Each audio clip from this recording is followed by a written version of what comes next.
और गामीस ज्ञान बामीस वैराग्य तामीस तत्व या तपस्या।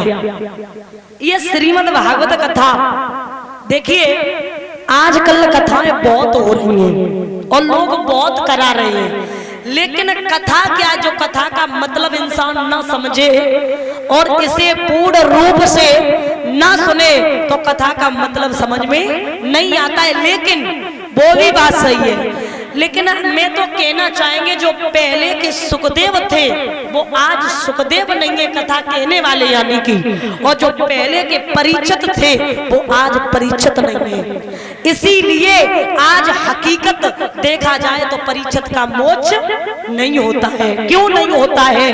इसलिए मोक्ष नहीं होता कि ये कलयुग है, कथा सुनना ही नहीं इंसान चाहता है। इंसान तो ये चाहता है कि रंगा रंग होना चाहिए कथा में। जो कथा थी वो आज कथा नहीं हो रही, लेकिन मैं ये दावा करके कह रही हूं कि अगर ये श्रीमद् भागवत कथा जो सुखदेव पहले के थे और परीक्षित पहले के थे वो आज अगर हो जाए तो आज भी परीक्षित का मोक्ष होगा। ये वो ग्रंथ है कि इसके सुनने से हमारी 3 पीढ़ियां सुधर जाती हैं। भागवत का मतलब ही है कि भागवत एक समाज सुधारक ग्रंथ है। लेकिन अब तो भैया जहां भी कथा में जाएं, भैया हमारे आ जाते पर्ची बनाई जू सुनाए दे, कथा चल रही जू सुनाए दे। अब भैया वक्तों की मजबूरी सुनाना पड़ेगा, अगर ना सुनाए रहे तो बेरास्ता पकड़ ले गए।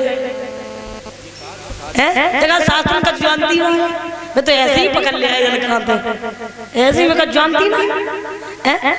तो ये है कथा, समझ रहे आप? और कथा ये कोई नौटंकी ढोला राग मल्हार वाला ग्रंथ नहीं है। ये ग्रंथ वो है कि जैसे हम किसी नदी को, नहर को अगर पार करेंगे,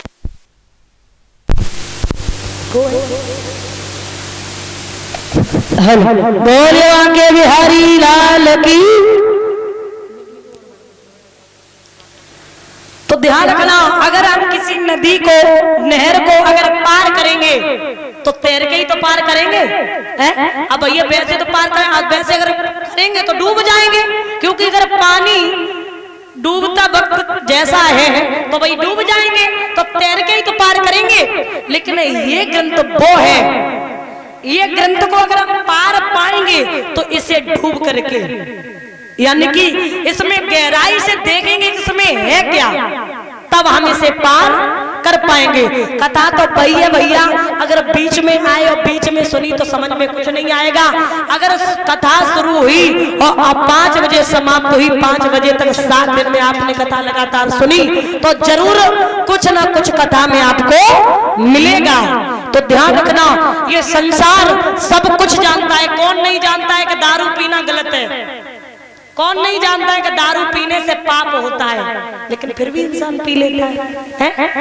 कौन नहीं जानता है चोरी करने से पाप होता है, लेकिन फिर भी इंसान चोरी करता है, डकैती करता है, सब कुछ करता है, सब कुछ जानता है। लेकिन इंसान को अभी ये नहीं पता है कि हम हैं कौन।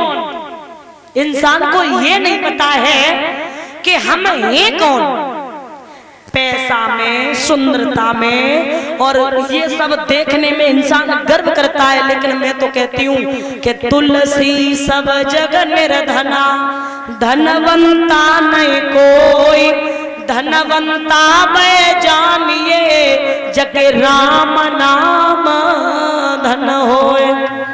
तुलसी सब जग निर्धना, धनवंता न कोई। सबसे बड़ा धनी इस दुनिया में वो ही है जो भगवान की भक्ति करता है, भगवान की पूजा करता है, वो ही सबसे बड़ा धनी है।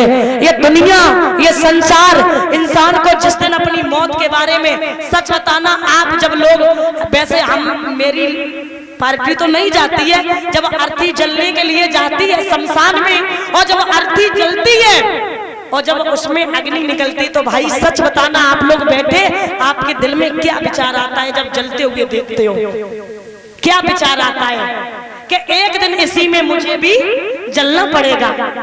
जब सोचते हैं, आपने नाम सुना होगा अंकुल शास्त्री, शास्त्री है ना, उनके पिताजी का मरण हो गया, कैंसर के मरीज थे, तो वो खत्म हो गए। मैं रात में यूट्यूब चला रहे थे 12 बजे, तो मैंने उनकी वीडियो देखी जब, तो मैं रजाई में मुंह दे करके देखते ही देखते बहुत रोई कि देखो कल साथ थे उनके और आज देखो चले गए। जब जल रही थी अग्नि, और अंकुल शास्त्री का शायद ना कोई भाई है ना कोई बहन, वो अकेली है, तो वो खुद शमशान में गई है। तो मैंने उन्हें देखा तो मेरे दिल में इतने ख्याल आए कि देखो एक दिन इसी में हर किसी को मुझे भी जलना है, लेकिन इंसान फिर भी पता नहीं क्या से क्या कर देता है, इंसान सोच ही नहीं पाता है। लेकिन हकीकत जब इंसान को पता चलता है, जब शमशान में जाता है, तो उसके दिल में काफी विचार आते हैं, लेकिन जब घर आता है और जैसे ही गंगा जल के छिड़काव करता है तो सब कुछ भूल जाता है।